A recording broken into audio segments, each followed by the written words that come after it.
Viewers and subscribers, welcome back to the channel. You don't know it's a boy SAE, plus upon yourself, and thank you all for being here. Some people, we're here to zoom in on an article published, guys, by Bryan Davis, where he was basically calling out Cricket West Indies, and why they didn't name Joshua Da Silva the captain or vice captain. How did Jamal Warrican be named vice captain? He has no evidence of him ever being named captain by any team whatsoever. He said he's from St. Vincent. He was born and played for Barbados. He said that West Indies. Then, what he's saying, guys, that West Indies don't know their mind because you're grooming a man like Joshua Da Silva for a captaincy from he was 20 years old, guys, sending him on the 18 tour. I'm gonna give you the full history on that in the video. From 20 years old, guys, he made the TT team and then he go on the 18 tour and make West Indies team, and you've been grooming him, and the one time his batting was off, and he dropped the Pakistan test, and then he come the regional and he dominated the regional with the bat. And you ask him to do that and then you go around and didn't really choose him. What's your plan? What's the future for him? Wonderful people, if it's the first time on the channel, guys, please go ahead and hit that subscribe button and turn on the post notification bell. So without further ado, people, I'm gonna let you hear what he's saying in the article itself. So lend me your ears. I understand about a couple of minutes, guys. Alright, so let's dive into it. What's the plan for Joshua Da Silva in West Indies? Eyes are the people high up in West Indies. What's their honest plan for Joshua Da Silva, my people? Because at one point you were grooming the man to take over the leadership, and then another point you discarded the man. You understand? So people, we're gonna quote a little article, guys, published by Brian Barnes, I think, former West Indies player. You understand? And I think he's a blogger now or something like that. So he wrote an article, guys, where he said Joshua's trials and West Indies future. Don't know why he made that title, but we're gonna find out later on in the video.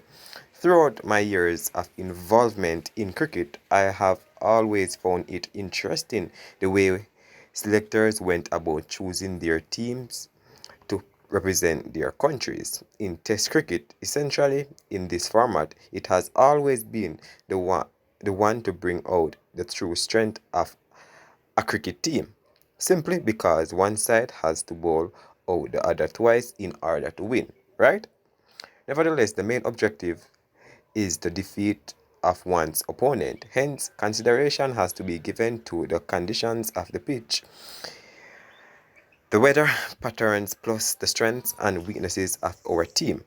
Selectors, as a rule, have to view many games under several conditions. Therefore, they ought to be endowed with a deep sense of cricket knowledge and the ability to read a game as it flows. Consistency of performance is important, plus the evolution of the match being played with regards to the bowling to batsmen weaknesses and the batting advantages of the field placing, hence opportunities taken as often as possible by intelligent running between the wickets, when to defend and when to attack, with an eye always on the score and the plan. Joshua Da Silva was 20 years old when he was drafted into the Trinidad and Tobago team to represent his country in first-class cricket. Most young cricketers' ambitions at the tender age of 22, he achieved his ambition to play for the West Indies. Right? In December 2023, in a practical course of an on-the-field leadership, Da Silva was chosen to lead the West Indies A team on a tour of South Africa where they played 3 4-day matches against South Africa A. He earned his right following his success against Bangladesh A earlier that year. Lead selector, the most honorable Desmond Haynes, said the panel picked a balanced team to give the players a more exposure in overseas conditions. Similarly to the previous 8-team tour to Bangladesh, Haynes added Da Silva did an outstanding job as captain in the tests in Bangladesh, and he is again the captain for this tour. By the time he was 26, the young Trinidadian was the first choice wicketkeeper on the West Indies team for 33 consecutive test matches. His department, presence of mind, understanding of the game, plus his popularity had grown so swiftly during that time that he was given the added responsibility of being the vice captain of then West Indies skipper, the Barbadian Craig Brathwaite, right?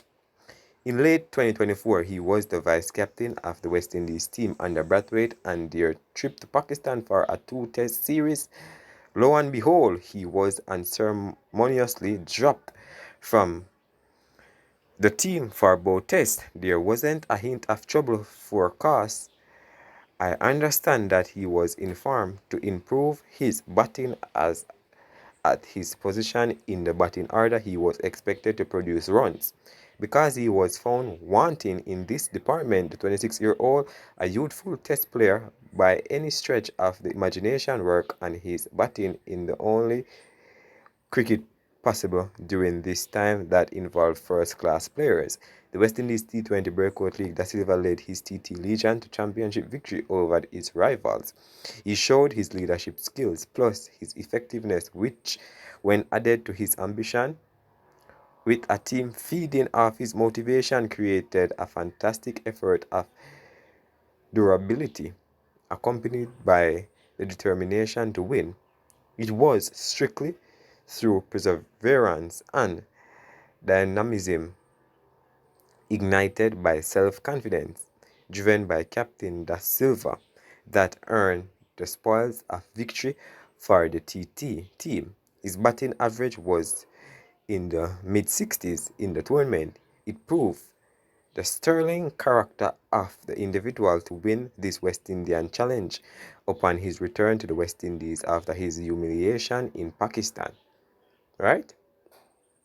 I'm trying to work out the reason for the removal of Da Silva after 33 test matches, and firstly to replace him as vice captain with Jamel Warrican, a useful spin bowler whom, however, I can't come across any evidence in his background that he has been a captain of any representative team, unless it was in St. Vincent, where he was born and is a citizen.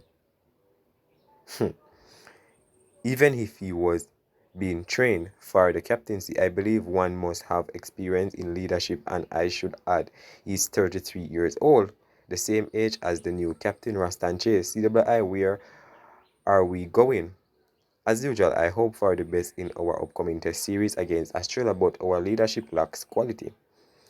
So that was what Bryan Davis, guys, had to say. He's a man who always come out, guys, and speaks his mind, as regard to West Indies and, the captaincy right now, guys. The whole Caribbean, guys, not just him alone, but the whole Caribbean was surprised with Jamel Warrican being named the vice captain, because everybody see and know that he's not, he don't have any captain experience. You understand what I'm trying to say, people? But I'm not fighting out anybody, guys. I'm just here to report, guys. That's what I'm here for. Alright, leave your honest thoughts down below.